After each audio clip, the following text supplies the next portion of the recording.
নমস্কার বন্ধুরা, মালবিকার হেসেলে আপনাদের সকলকে স্বাগত। বেগুন পোড়া বা বেগুনের ভর্তা বেগুনের একটি খুবই জনপ্রিয় রেসিপি। আজ আমি সেই রেসিপি আপনাদের সঙ্গে শেয়ার করব।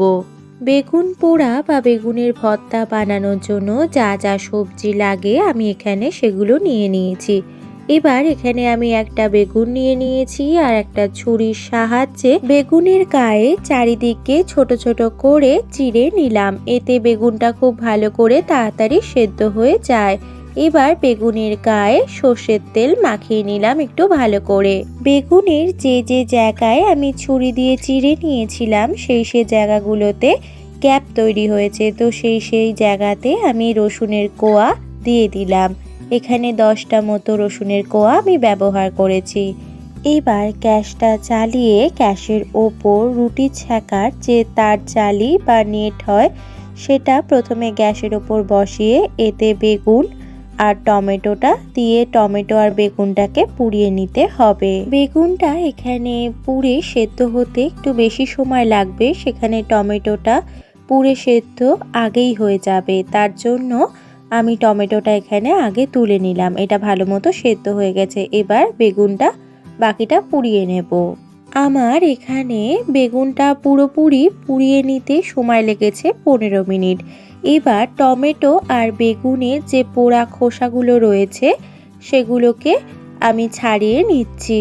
এরকম আরও কিছু সবজির ভর্তা যদি আপনারা ট্রাই করতে চান তাহলে আমার চ্যানেলটি কিন্তু একবার দেখতে পারেন, তাতে অনেক রকম ভর্তা রেসিপি আছে। এবার টমেটোটাকে একটু ছোট ছোট টুকরো করে কেটে নিলাম আর বেগুনটাকে একটু হাত দিয়ে হালকা করে মেখে নিলাম। এবার ফ্রাইং প্যানের মধ্যে দিয়ে দিলাম সর্ষের তেল। তেলটা গরম হয়ে গেলে এবার এর মধ্যে পোড়ানো টমেটো কুচিটা দিয়ে দিলাম আর দিয়ে দিলাম এর মধ্যে একটা পেঁয়াজ কুচি। এবার পেঁয়াজ কুচিটাকে কিছুক্ষণ ভেজে নেওয়ার পর এবার এর মধ্যে দিয়ে দিতে হবে পরিমাণ মতো নুন।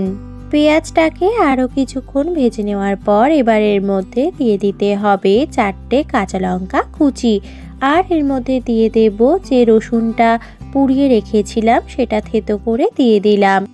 এবারেই পুড়িয়ে সেদ্ধ করা বেগুনটাকে দিয়ে দিলাম আর বাকি উপকরণগুলোর সঙ্গে বেগুনটাকে একটু মিশিয়ে নিলাম। সব উপকরণের সাথে ভালো করে বেগুনটাকে মিশিয়ে নেওয়া হয়ে গেলে এবার এর ওপর দিয়ে ছড়িয়ে দিতে হবে ধনেপাতা কুচি। এবার ধনেপাতাটাকে ভালো করে মিশিয়ে নিয়ে আর 1 মিনিট মতো নাড়াচাড়া করে নিলেই কিন্তু বেগুন ভর্তা তৈরি। এবার শুধু এর ওপর দিয়ে যদি আপনারা চান একটু সর্ষের তেল ছড়িয়ে দিতে পারেন, তাহলে বেগুন ভর্তার স্বাদ কিন্তু দ্বিগুণ হবে। ভাত বা রুটি দুটোর সাথে কিন্তু এই বেগুন ভর্তা খুব ভালো যায়। আপনারা একবার ট্রাই করে দেখতে পারেন। আমার এই রেসিপিটি যদি আপনাদের ভালো লেগে থাকে তাহলে লাইক করবেন, কমেন্ট করে জানাবেন আপনাদের মতামত, শেয়ার করবেন, সাবস্ক্রাইব করবেন আমার চ্যানেলটিকে। ফিরে আসবো পরের দিন নতুন কোনো রেসিপি নিয়ে। ততদিন ভালো থাকবেন। Thanks for watching.